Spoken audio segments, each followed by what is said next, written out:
Mixing away today's best mix. Gene and Cooper here with you on this Tuesday morning. And earlier this week, the local news caught whiff of a video that went viral locally and actually nationally now of some folks that decided to hit some of the area trails and skate them over at Lester Park. And joining us on the phone right now is one of the people involved.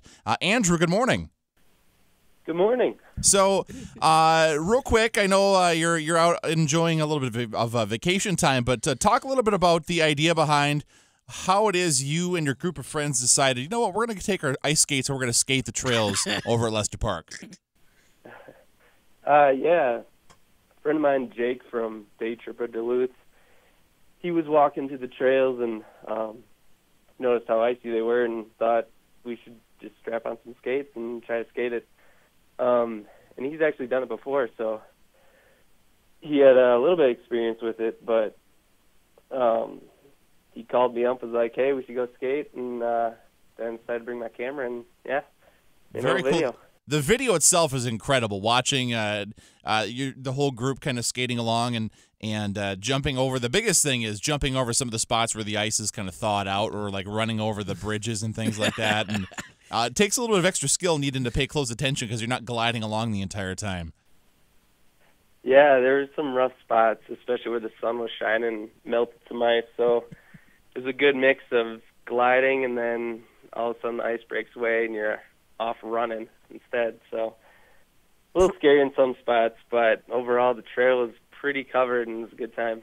That's it. Again, it looked like one heck of a fun time, and I know you guys all were had your helmets on and everything else, just you were taking the proper safety measures just to make sure in case anybody did wipe out, you weren't going to get too injured, which is of course a smart thing to do. So now that you've done it before, and it sounds like at least for one of you, this isn't the first time it's been done. Is it something you might kind of make a semi-normal thing when conditions are right? Well, I guess the last time he did it was, I think, 2 years ago. So the conditions don't always play out in our favor to be able to do this all the time. But if it happens again next year, whenever, we'll most definitely try to get out there again and record it again this time. Absolutely. So Andrew, have you guys seen just how huge this has gotten? Like Cooper said, it's gone viral. Like, have you heard from different news agencies around the country, or any of you guys been contacted yet? Yeah, I've been contacted by, well, obviously BuzzFeed shared it, so they contacted me. And then a couple other news outlets, like the local news, asked me. There was, I think Outside Magazine might be posting it as well, but that makes sense. Yeah, it's pretty crazy. A lot of my friends have been texting me and saying, "Holy cow, you're famous."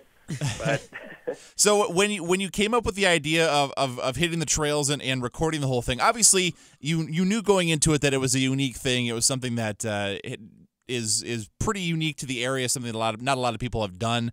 Did you have any idea that it would grow to the level that it has in terms of people talking about it? No, not at all. When I posted on my Vimeo account, I was happy when it got 1,000 views. I was like, man, going huge, 1,000. And then a couple days went by and it just kept getting bigger and bigger. And in reality, we just kind of did it because it was fun. Like, while we were out there, we didn't have any idea that, we were going to have so many people view the video. It was just something to do when there wasn't good snow and it wasn't dry. So, but see, that's what's cool, the uniqueness of it, because like you have the crashed ice events and things like that, where it's a set up course.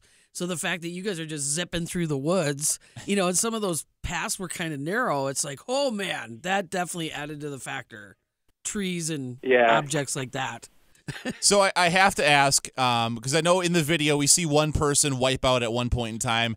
How many times did folks wipe out that we didn't see while you guys were out on the trails? I mean, quite a few. I had to throw one in the video just to show it's not that easy. Right. And I probably wiped out the most because the camera rig that I had required two hands, so I didn't have anything to brace my fall. So I sacrificed my body quite often to save the camera. Oof. Well, your efforts definitely turned out into a very awesome visual for sure. Oh yeah, So, super cool video. Yeah, thanks. well, like I said, I know you're enjoying some time away, so we don't want to keep you from that too long. Thank you for joining us this morning, and way to go in terms of making it a little bit of a name for yourself and for the town of doing something cool like this and getting it out there. Yeah, thank you. It seems like everyone wants to visit Duluth now and try to skate the trails. There you go. It's going to become a new winter attraction now. That's right. They're gonna hose it down. All right. Well, thank you much. Have a good day. We'll talk to you later. Okay. Thanks, Andrew. Yeah, thanks. All right, bye-bye. Bye.